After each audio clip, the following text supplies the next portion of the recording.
B बराबर B into ए into B है। यहाँ पर क्या हुआ है, ए इंटू बी, ए का मान कितना 2, अभी का मान कितना 1/7 इक्वल टू कितना बी का मान कितना 1/7, अब ए का मान कितना 2।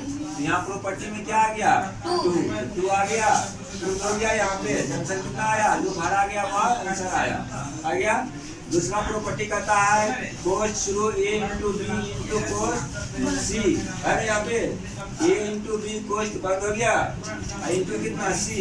दूसरा कहता है यार ए इंटू कोस शुरू बी इंटू सी लिख दिए।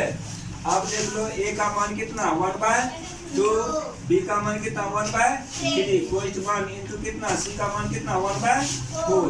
अब यहाँ कह रहा है ए क्या है कोस से बाहर, इसमें ए और बी क्या है कोष्ट में है, ए बी क्या है कोष्ट में है, सी बाहर है। इसमें क्या करता है ए बाहर है और बी सी क्या है कोष्ट में है। तो बी सी कोष्ट में तो ए का मान कितना है यहाँ पे 1/2।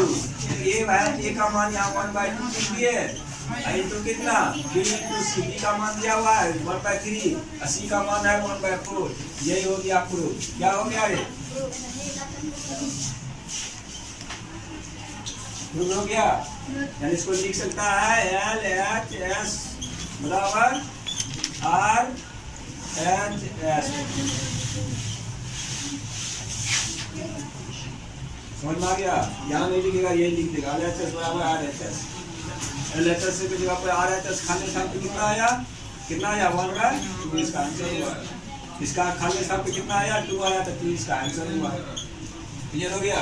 इस तरह बनाएगा। उसके बाद सवाल नंबर 3 में कहता है कोई भी संख्या 1/2 मल्टीप्लाई 0 दे देगा। तो सब तुम जानता है किसी भी संख्या में 0 से मल्टीप्लाई करने पर क्या होगा 0 हो गया। किसी भी संख्या में 1 से गुना करने पर कितना होगा 1 से मल्टीप्लाई करने पर कितना होगा वही संख्या आएगा। समझ आ गया। तीनों तरह के सवाल बन गया। बस चैप्टर समाप्त।